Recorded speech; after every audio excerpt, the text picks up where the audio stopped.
শহীদ lieutenant GM. Mushfiqur Rahman বীর উত্তম ১৯৮৬ সালের ২৫শে ডিসেম্বর বাংলাদেশ মিলিটারি একাডেমি হতে ১৫ বিএমএ দীর্ঘমেয়াদী কোর্সের সাথে কমিশন লাভ করেন এবং এক ফিল্ড রেজিমেন্ট আর্টিলারিতে যোগদান করেন।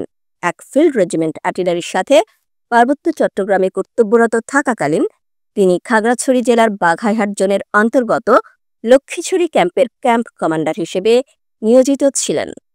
ক্যাম্প কমান্ডার থাকাকালীন ১৯৮৯ সালের ৮ সেপ্টেম্বর ক্যাম্পের দায়িত্বাধীন কাসালং রিজার্ভ ফরেস্টের ঢেরাছড়া এলাকায় শান্তিবাহিনীর আস্তানার সন্ধান পেয়ে ৩টা ১০ মিনিটে বিশেষ অপারেশন পরিচালনার জন্য গমন করেন। উক্ত অপারেশনে তিনি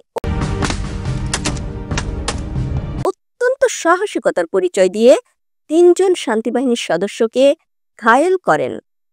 সেই সাথে ২টি অস্ত্র, গোলাবারুদ, ইউনিফর্ম ও বিভিন্ন গোপনীয় দলিলপত্র উদ্ধার করেন। এই নির্ভীক, দায়িত্বশীল ও উঁচু মনোবল সম্পন্ন অফিসার অত্যন্ত সাহসিকতার সঙ্গে অপারেশন পরিচালনা করে সম্পূর্ণ সফলতা অর্জন করেন। তবে অপারেশনের এক পর্যায়ে তিনি গুলিবিদ্ধ হন। গুলিবিদ্ধ অবস্থায়ও তিনি তার অধীনস্থদের অত্যন্ত দায়িত্বশীলতার সাথে দিক নির্দেশনা প্রদান করেন, যার ফলে তার অধীনস্থ সেনা সদস্যগণ অফিসারের শরীরে গুলির আঘাতের ঝুঁকি আঁচ করতে পারেনি। সফল অপারেশন শেষে তার রানার সৈনিক মুস্তফা লক্ষ্য করে লেফটেন্যান্ট মুশফিক গুলিবিদ্ধ হয়েছেন। এ সময় রানার চিৎকার করে কাঁদতে কাঁদতে তাকে জিজ্ঞেস করে, স্যার, গুলি লেগেছে, বলেননি কেন? লেফটেন্যান্ট মুশফিক তখন হাসি মুখে বলেন, আমার গুলি লেগেছে, তা দেখলে তোমরা ভয় পেতে। দেশের চেয়ে আমার জীবন বড় নয়।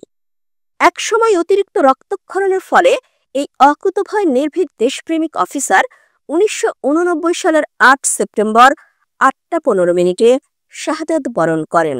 শরীরে বুলেট ধারণ করে নেতৃত্ব দেওয়ার যে অসাধারণ উদাহরণ লেফটেন্যান্ট মুশফিক দিয়ে গেছেন, তা ইতিহাসে স্বর্ণাক্ষরে লেখা থাকবে। পরবর্তীতে ১৯৯০ সালের ২৫শে জানুয়ারি তৎকালীন মহামান্য রাষ্ট্রপতি এই বীর যোদ্ধাকে মরণোত্তর বীর উত্তম খেতাবে ভূষিত করেন। স্বাধীনতা পরবর্তী সময়ে তিনিই হলেন একমাত্র বীর উত্তম। তার বীরত্ব গাথা স্মরণীয় করে রাখার জন্য পরবর্তীতে লক্ষ্মীছড়ি ক্যাম্পের নামকরণ করা হয় শহীদ lieutenant GM. Mushfiqur Rahman army camp.